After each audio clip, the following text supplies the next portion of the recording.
Hi friends, welcome to my channel Snigdha వంటలు. ఈరోజు recipe వచ్చేసి గులాబ్ జామున్ అండి.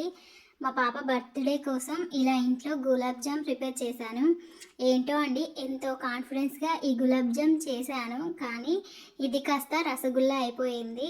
టేస్ట్ మాత్రం చాలా బాగుందండి. ఇంకొంచెం షుగర్ సిరప్ ఎక్కువ చేయాల్సింది, కొంచెం షుగర్ సిరప్ అనేది తక్కువ అయిపోయింది ఈ రెసిపీలోకి.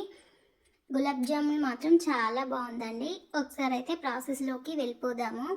ఇప్పుడు ఒక మిక్సింగ్ బౌల్ తీసేసుకొని నేను ఎంటీఆర్ గులాబ్ జామ్ ప్యాకెట్ అయితే తీసేసుకున్నానండి. ఇలా మనం ఇన్స్టాంట్ గులాబ్ జామ్ పౌడర్ని గిన్నెలోకి అయితే వేసేసుకోండి.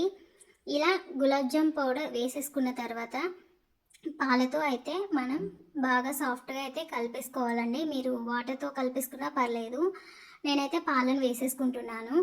ఇలా పాలు వేసుకున్న తర్వాత చపాతీ పిండిలాగా అయితే మనం సాఫ్ట్గా కలిపేసుకోవాలండి. ఇలా సాఫ్ట్గా అయితే కలిపేసుకోండి. ఇలా కలిపేసుకున్న పిండిని ఒక 10 నిమిషాల పాటు పక్కకు పెట్టేసుకోండి.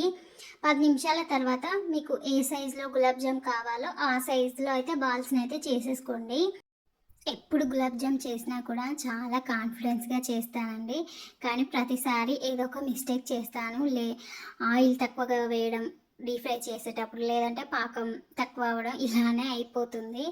ఈసారి మాత్రం పక్కాగా చాలా బాగా చేయాలని ప్రాసెస్ అయితే స్టార్ట్ చేశానండి, కానీ ఈసారి కూడా పాకం అనేది తక్కువ అయిపోయింది.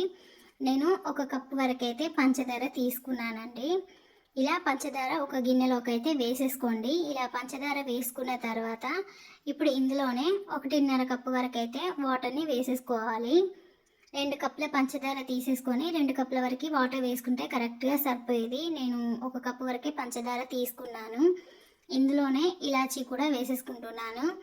ఇలా ఇలాచీ వేసేసుకున్న తర్వాత మనకి షుగర్ అనేది కరిగిపోయేంత వరకు మనం బాయిల్ చేసేసుకోవాలి. మనకి షుగర్ కరిగిపోతే సరిపోతుంది. ఇలా చూడండి, కొంచెం పాకం అనేది ఇలా చిక్కగా ఉంటే సరిపోతుందండి. మూత పెట్టేసి ఈ పాకాన్ని ఇప్పుడు పక్కకు పెట్టేసుకోండి. ఇప్పుడు ప్యాన్ పెట్టేసుకొని డీప్ ఫ్రైకి సరిపడా ఆయిల్ని అయితే వేసేసుకోండి. ఆయిల్ హీట్ అయిన తర్వాత మనం ముందుగా చేసి పెట్టుకున్న గులాబ్ జాములు అయితే ఈ ఆయిల్లోకి అయితే వేసేసుకోండి. మీరు తీసుకున్న ఆయిల్లోకి ఎన్ని వరకు గులాబ్ జాములు పడతాయో అన్ని వరకు అయితే గులాబ్ జాములని ఈ ఆయిల్లోకి అయితే వేసేసుకోవాలండి.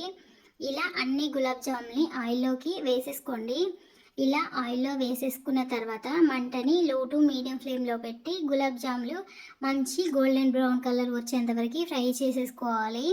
మీరు మంటని హైలో పెట్టేస్తే మనకి గులాబ్ జాములు పైన తొందరగా కలర్ వచ్చేస్తాయి, లోపల మాత్రం మనకి పిండి ఉడకదండి. కాబట్టి లో టు మీడియం ఫ్లేమ్లో పెట్టి మంచిగా ఫ్రై చేసేసుకోండి.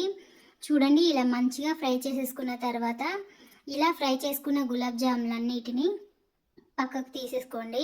ఇవి వేడిగా ఉన్నప్పుడే మనం ముందుగా రెడీ చేసి పెట్టుకున్న షుగర్ సిరప్లోకి అయితే ఈ గులాబ్ జాములు వేసేసుకోండి. అప్పుడే మనకి షుగర్ సిరప్ అంతా గులాబ్ జాములకి పట్టిస్తుంది. మిగతావి కూడా ఇలానే ఫ్రై చేసేసుకొని షుగర్ సిరప్లోకి అయితే వేసేసుకోవాలి. నాకైతే షుగర్ సిరప్ అయితే కొంచెం తక్కువ అయిపోయిందండి గులాబ్ జామ్కి.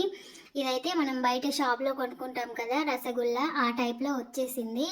ఈ వీడియో నచ్చితే లైక్ చేయండి, షేర్ చేయండి, అలాగే నా ఛానల్ని సబ్స్క్రైబ్ చేయండి. Thank you for watching Snigdha వంటలు.